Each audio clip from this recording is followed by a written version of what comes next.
The courts of a country should not be the places where resolution of disputes begin. They should be the places where disputes end after alternative methods of resolving them have been considered and tried. A quote there from Justice Sandra Day O'Connor. Hi there. Welcome to Dispute Management in a New World podcast, 40 minutes of bi-weekly conversations with Dr. Christopher Malcolm, dispute management practitioner, academician, international legal consultant, entrepreneurial visionary, and Secretary General of the Jamaica International Arbitration Center, JAIAC. I'm your host, Anika Nelson. Dr. Malcolm, before we get into the topic, which is COVID-19 and the dispute management pandemic implications, why don't you begin by just reminding us what dispute management involves? Dispute management involves a process where parties are able to put measures in place that will allow them from the moment they conceptualize anything at all to the moment they end up resolving any disputes that could happen being dealt with. So what it is, it's a process and not an event. So in this process, for example, if you're entering into a contract, for example, as a good example, what you will start with is the moment you think of that, you will now start thinking of negotiating the terms of that contract. So the dispute management process is one which allows you in the negotiation process to determine what the critical elements are that you would like to have included that will prevent disputes from happening, or if they do happen, to ensure that you have a seamless or well thought out process for resolving them. Dr. Malcolm, COVID-19 would have presented some unique challenges for dispute management and dispute resolution. So talk to us a little bit about what you have seen as some of those challenges for dispute management. Well, what COVID-19 did is that it presented us with challenges that we've never planned for. Nobody expected that we would have had a virus coming around that would have created the level of global havoc that it has. So with the best of intentions, quite frankly, persons would have been planning for disputes if they did properly, with questions of frustration by reference to acts of God, hurricanes, earthquakes, and those things in mind. But nobody would have been planning as such for something where at the core of the problem was a virus which nobody had thought about, one, or nobody even understands, even today, as to how it could manifest and morph and so on. So what COVID-19 has done is caused us to now go back into that realm of trying to figure out how best to deal with the problems that are emerging, some of which we have never thought about. And what is interesting about this COVID-19 pandemic, as we follow it, is that every time you think you have crossed a hurdle, others are presented. So it is a consistent and continuing process of trying to adapt and to make adjustments. And in critical times, if you think about it, dispute management is what works in these circumstances, because what management is supposed to do, if you do it well, is that you devise systems that are sufficiently flexible and adaptable to deal with change, even if the change that comes about is not what you had anticipated. If you had to take 3 takeaways from the last year and a half, what would those be? The first takeaway is that we should think a little less of dispute resolution as an event and think of management as a process, which includes resolution. That's one of the things I suppose I've been speaking about for a long time, and others have been, in fairness, over time. But I think what that has done is say to us, let us concentrate on understanding that dispute resolution is part of a process. So I think that's the first critical takeaway. The next critical takeaway is that we have learned through this process that a lot of the traditional ways of resolving disputes no longer work or work as well. So let us, for example, think of litigation or arbitration or those processes which are very adversarial by nature. What we saw as the dispute came around, where we saw court systems which for one point across the globe, they were either shuttered or they had scaled back significantly. And even now, the processes still are scaled back because you have not been able to have the flexibility of the typical face-to-face resolution processes that we had become accustomed to. We have also had to, in that process, pivot a lot to using online systems in ways which we had not thought about before.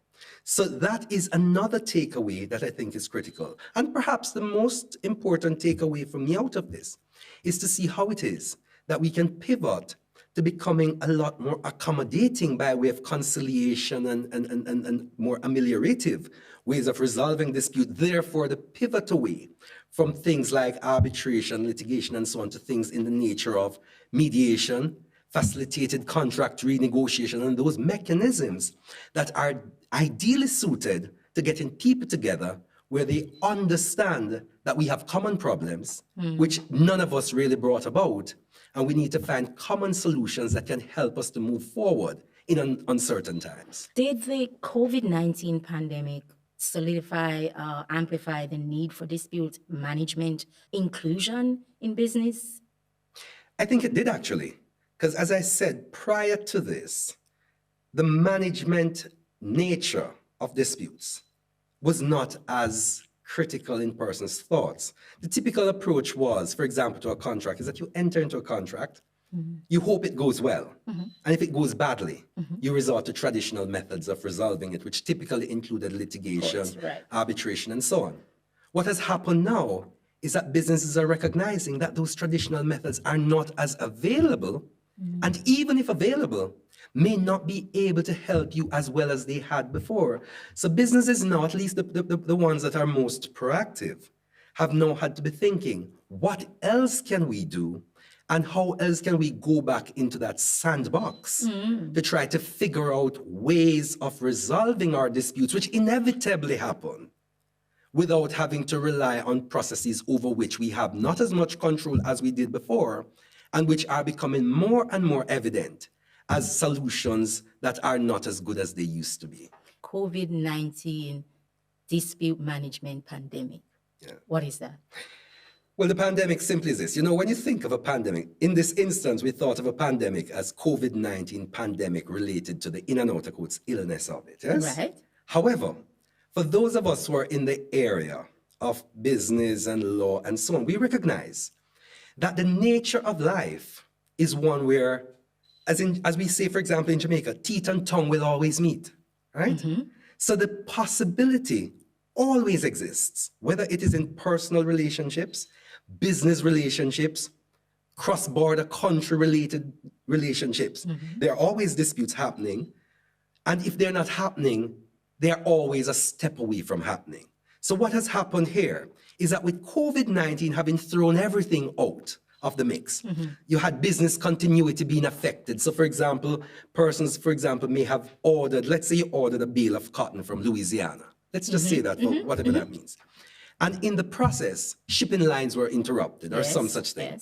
Then you now had contracts which were not capable of being performed the way they could have been performed ordinarily. So persons now had to realize that, look, what we have happening is a realization that disputes that were not planned for are happening and likely to happen more of it. And the pandemic flows from that, in that we are now having more and more and a multiplier of disputes. And what is interesting about disputes is that very often, at the time you think about them, is not necessarily when they manifest in a problem. That's correct. So we are looking at what is already happening and looking at what could be happening coming down the pipeline. So it is in that context that we have to think of the pandemic by reference to the multiplier effect and the amount of them that we're dealing with, by reference also to the fact of the unknown that we have not yet even considered. We have seen over the last year or so, as the pandemic progressed, we have seen opening up of economies a little more. We have seen instances where the statistics are saying that businesses are coming back. However, even if businesses were to come back, we already have statistics that say we have a long wait to getting back to the levels of growth and development that we had before and that we are hoping for. But even if they do come back, you are going to have businesses that went under. You are going to have contractual and other relationships that have become strained. And guess what happens? At the end of the day, everybody in that chain would have suffered loss at one level or another. And what dispute management effectively is about is finding an effective way to distribute losses. So where you have multiplier effect of losses being sustained, the question is, do I suck up the loss, or do I try to find a way to pass it on to somebody else? How do I redistribute possible losses away from myself to somebody else. And you can bet your bottom dollar that the other persons are thinking the same way. So if that is happening, it is a matter of time, if not yet realized, before you're going to see more and more of it. And guess what? In the nature of contractual or other relationships, insofar as the court systems and so on are concerned, you usually have a limitation of time within which to bring your causes of action. So you are going to have, certainly by the end of those limitation of action time periods, persons saying, boy, we must get this thing over, and even if it is to file something. Yes. And we are seeing and have seen globally that we have seen a lot of matters being filed in courts which have direct linkage to the COVID-19 pandemic. Give us your best advice. What should businesses be doing now to ensure that they are not as adversely affected by the pandemic? Well, I'll give some advice which I give with or without a pandemic. And the first bit of advice I ordinarily give to people, which I think is even more to the fore now than before, is that you should, on a consistent basis, have what I consider an audit of your contractual and related activities. And that is to say, persons enter into contracts, for example, be they employment contracts, be they supply chain contracts, and so on. And it is unfortunate that there's so many persons who simply pick up a template and continue to use the thing day in, day out, even with changes in the law, changes in all sorts of circumstances around us. So I think the first thing that anybody should do, not just now, but always, is to find a way to have a continuous process of auditing your contractual and related activities. Once you do the audit, you will then recognize what your areas of deficits are. So having recognized them, the critical thing to thereafter do is to put measures in place to ensure that you're able to deal with deficits that have arisen, and to also take measures that will help you going forward to perform better tomorrow than you did today. And that's part of the process of engaging. And I think businesses should do that and recognize as well that disputes and considerations for dispute management are not really, or should never be in any event, back-end things that you think of when disputes arise.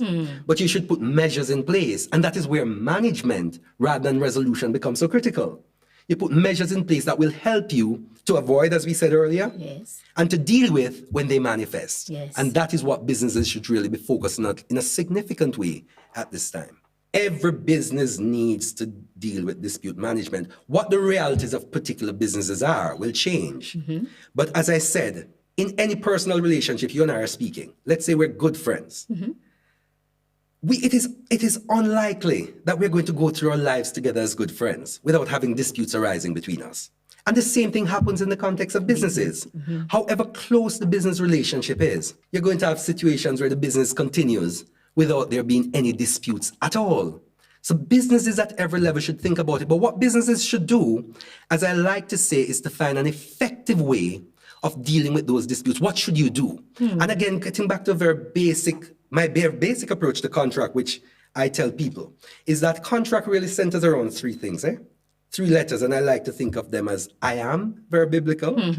And the I am is that in every course of dealing, you should firstly, when you're entering into any relationship, think about identifying the likely risks, which will include dispute-related risks. Having identified them, you find an effective way, if you can, through your arrangements, to allocate those risks. And then having allocated them, you then also put measures in place that will help you to manage or mitigate those risks. So it's a risk management approach, which has dispute resolution at the core. I want to remind you that you are listening to the JAIAC's Dispute Management in the New World podcast, Conversations with Dr. Christopher Malcolm.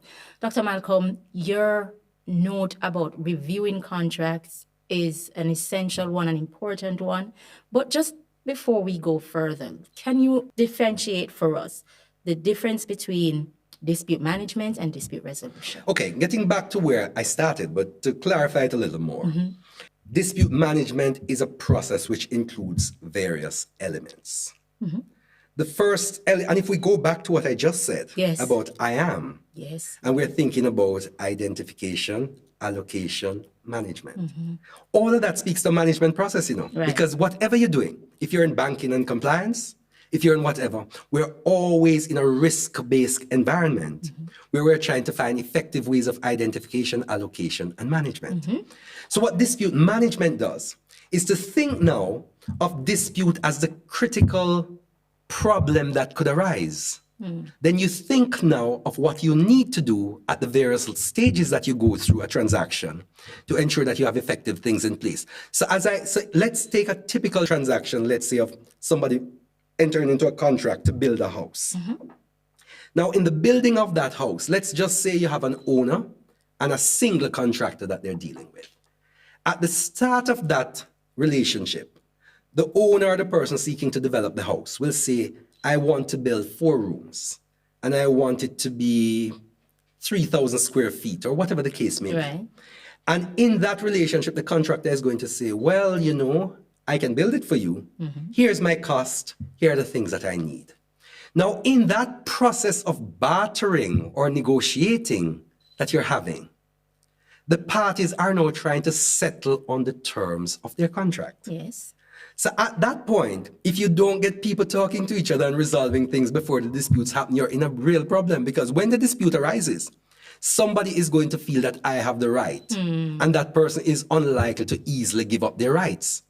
So at that point, in a management process, when the negotiation is happening, you then say, okay, fine, let us try to figure out what are some of the problems that could arise down the road. The price of cement might change. The price of labor might change. How do we lock that in? Or how do we put effective systems in place to deal with those adjustments? And then you start putting terms in place. So what happens? Let us stick with that for the minute. Let's say the price of cement changes. Right. Your first thing to say is, what did we agree about how the price of cement should be dealt with? Right. And what you would have done there, you know, is put a measure in place which sort of thought forward about the possibility of a dispute and how to deal with it and how to manage it. So you are now at the front end putting in terms in your contract which are dispute management related. Yes. But let's go a little further. Let's say now the price of cement has actually changed and it now has implications for the cost of building the project. You can now put measures in place that say, in the event that that were to happen, we want to use a process where we talk to each other amicably. And if we fail to find a resolution between us, we could think of John Brown using his good offices to help us to come to a solution. And what are you doing there?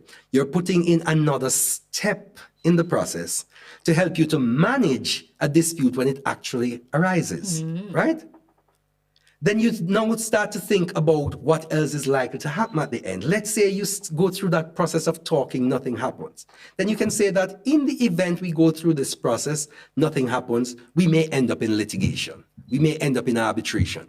But what you've done there is that you have gone through the process of identification, allocation of risks, and management of it. However, when we get to that final stage of resolution, and remember, we're now saying that all of that is part of that dispute management process. When you get to that final stage of resolution, you now could find that it is an adversarial process, it is an amicable process, it could be any type of process.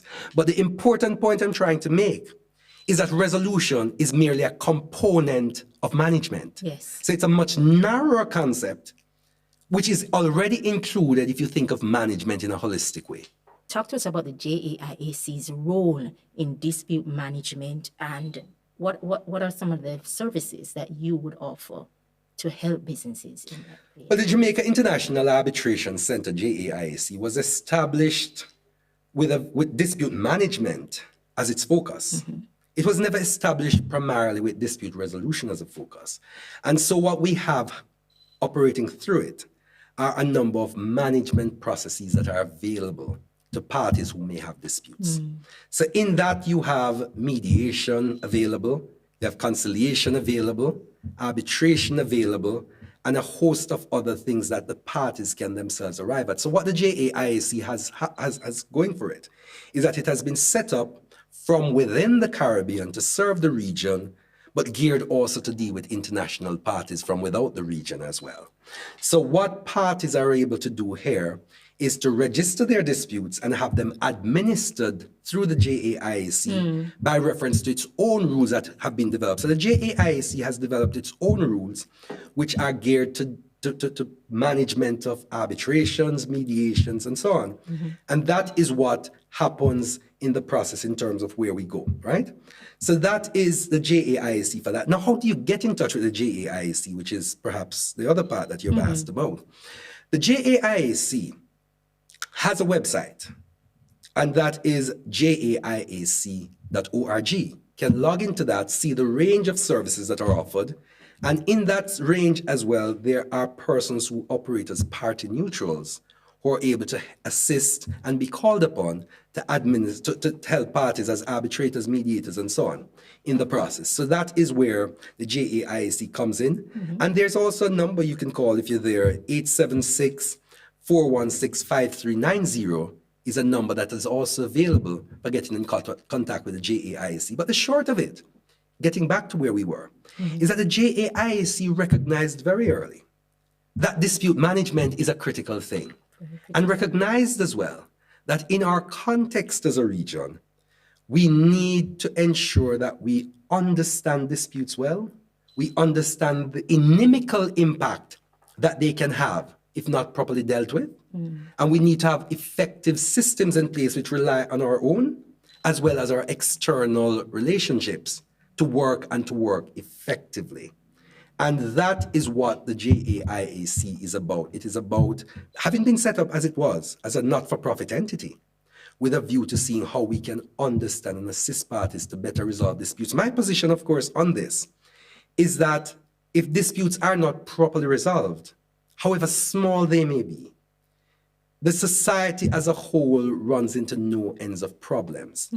And, you know, one of the things that we need to do, and I remind persons and myself all the time, I remembered when there were the LA riots with Rodney King and all of that happening. And, you know, Rodney King said something which stuck with me, and it still is. When he was there and all the LA was burning, his simple position was this: why can't we all get along? And that was the core of understanding the amicable nature that we should build into our relationships.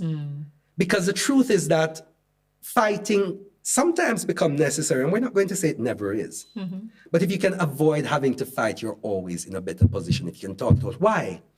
Because if you fight less, you're better able to retain relationships. The more you fight, the greater the chance of getting people to a point where they will see you on the left side of the road and decide to walk on the right because they want to have nothing to do with you. And that cannot augur well for communities. And the world is a community. Yes, we have small communities in our villages, in our countries, and so on. But we have seen everybody talking about the global community. And we are. Everything is connected one way or the other. And the better we're able to resolve disputes by reference to communal type arrangements, and by reference to relationships which are geared to amicable rather than adversarial processes, the better we are. And the JAIAC enables that. Dr. Malcolm, back in August 2020, the JAIC hosted a discussion and capacity building coffee time series online on a similar topic. You had some astounding guests, Francis Xavier, Lucy Reed, and Robert Vaughan, whose individual and collective experiences are capacity deep and jurisdictionally broad. Let's take a look at a short clip from it. Now, to start it off, and it was a little difficult to see how we got to this point, I will ask Francis really to lay the ground for what it is that he sees as some of the challenges that are out there in the field at the moment, and how it is that he thinks we can, in a very short way, look to that, and then we'll take the reasoning from there. Francis?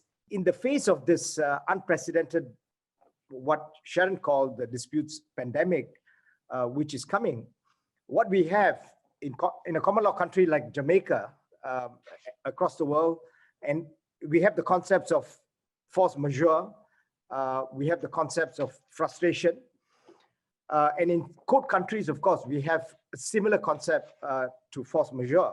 But you know, these concepts are simply not designed to deal with what we are facing.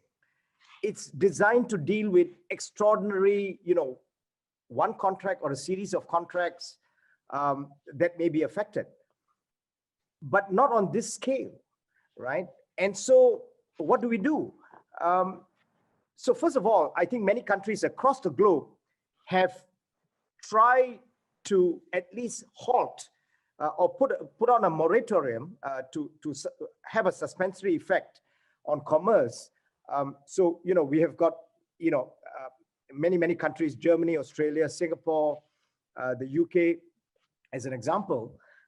We've called a moratorium. That is, you can't proceed with insolvency proceedings, bankruptcy proceedings, and they've also gone ahead to try and regulate commerce, right? So in Singapore, we've got measures which say, tenants, commercial tenants get, effectively 3 months off without paying rent during a period of, say, 6 months or 9 months. But really, the question for us is, because countries are grappling with the problem as it's unraveling.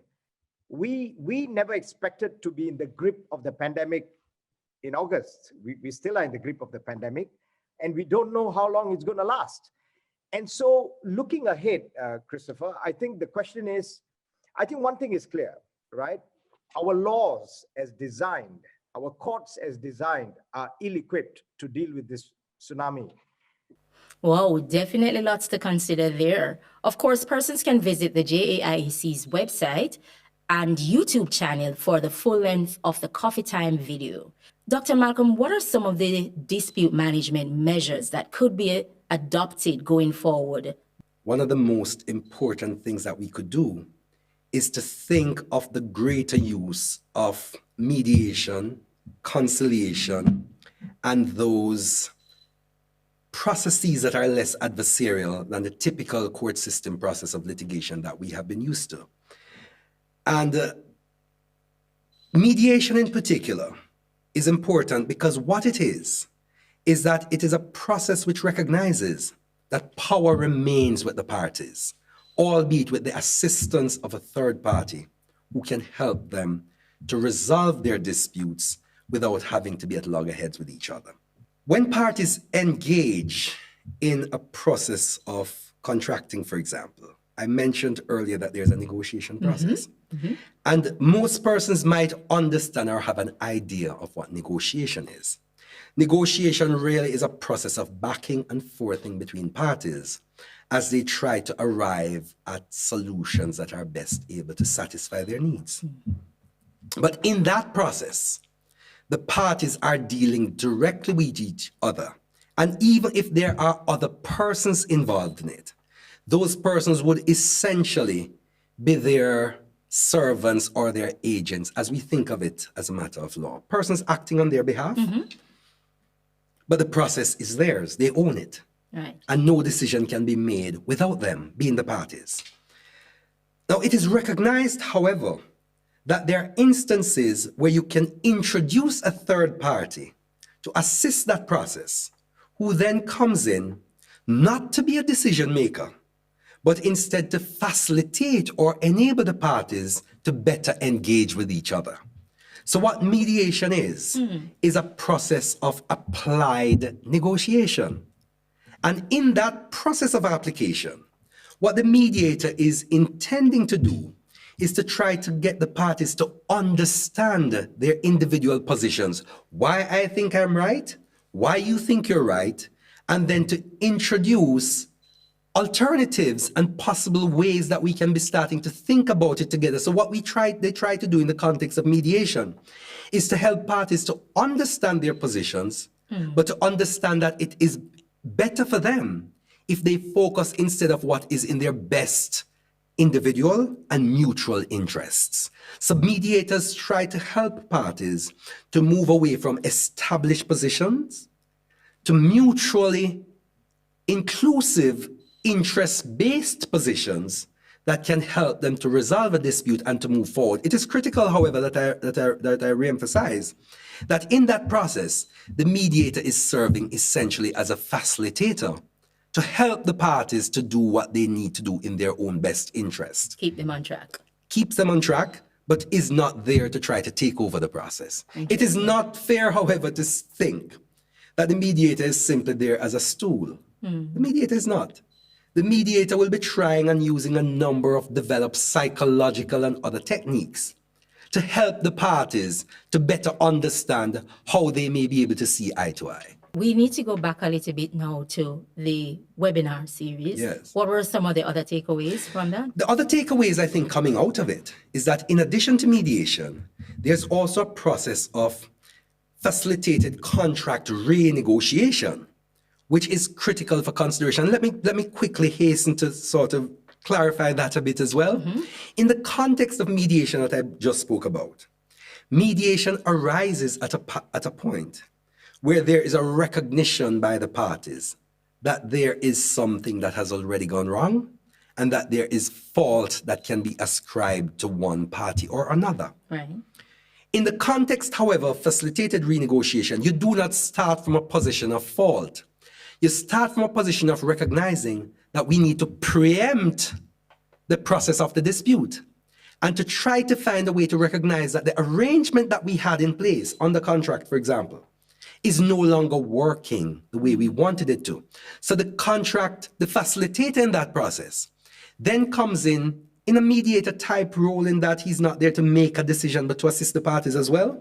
But instead to say to the parties, let us see how we can re-examine the terms of your contract, see what has gone wrong, and to see how we may be able to make appropriate amendments to the contract that will enable you to move forward and beyond the difficulties that we already see happening or that could happen. So that is the basic distinction. But at the end, the process is also one which is conciliatory by nature and one which is geared to getting the parties to themselves remain the masters of their own destinies. Interesting. Excellent points there, Doc. Dr. Malcolm, you would have shared also with us about dispute management, need, the necessity for dispute management in businesses. Is there particular reasons why we're focusing on businesses?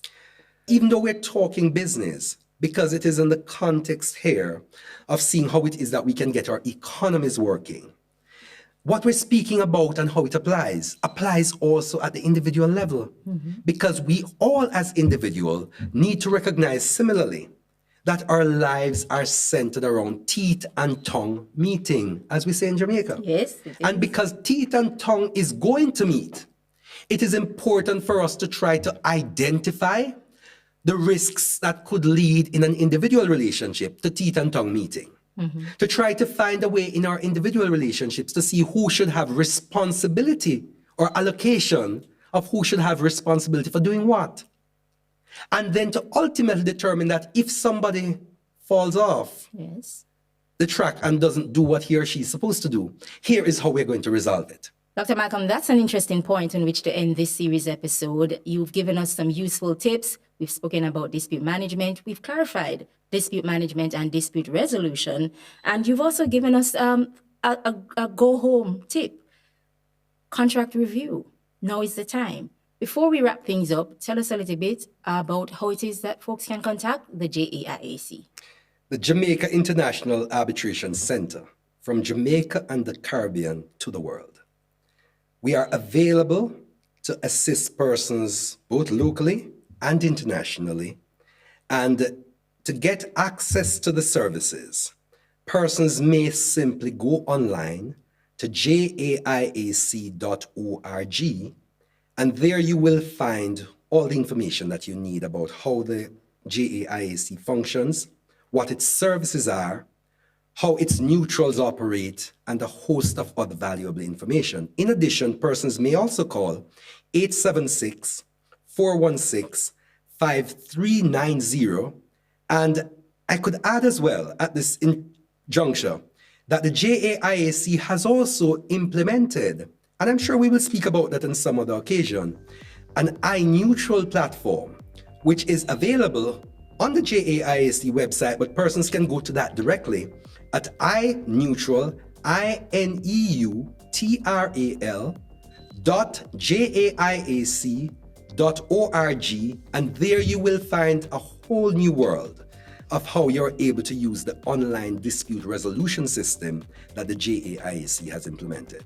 Thank you very much, Anika. So like we did in the beginning, we're going to wrap things up with a repeat of today's quote. And it says, the courts of a country should never be the places where resolution of disputes begin. They should be the places where disputes end after alternative methods of resolving them have been considered and tried. That's a quote from Justice Sandra Day O'Connor. Please remember to tune in to our next podcast series episode for part 2 of our dispute management pandemic implications, available on Buzzsprout, Podbean, Spreaker, and the JAIAC's YouTube channel. Until then, I'm Anika Nelson, on behalf of Dr. Christopher Malcolm, thanking you for joining us. What words come to mind when you hear dispute management? Procedure, resolution process, tribunal, economic development. And what are some of the underlying industries that use dispute management? Construction, for instance. Insurance, maritime, trade, investment, sports, and intellectual property are just a few. This program is produced with the kind sponsorship of the Jamaica Deposit Insurance Corporation, JDIC, protecting deposits for you and me. I save because one day my little business is going to be a big deal. Yeah, and I make sure to put away a little something for him. And thanks to JDIC, deposit insurance protection on my savings gone up. You've been upgraded. Deposits held in commercial banks, building societies, and merchant banks are covered under the JDIC deposit insurance scheme up to $1.2 million per depositor per institution. JDIC. Protecting deposits for you and me.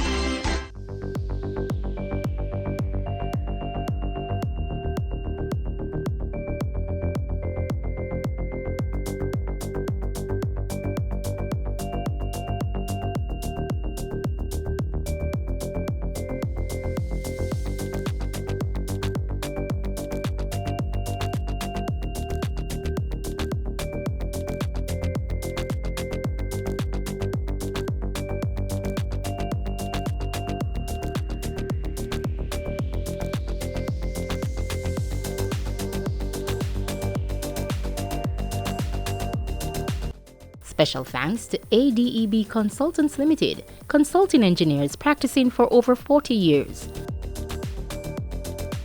iNeutral, dispute resolution made easy. CP Malcolm Dispute Management Practitioner. Caribbean Institute of Alternative Dispute Resolution Limited, CIADR. Mona Law Faculty, the University of the West Indies, Mona. Impact Justice, improved access to justice in the Caribbean.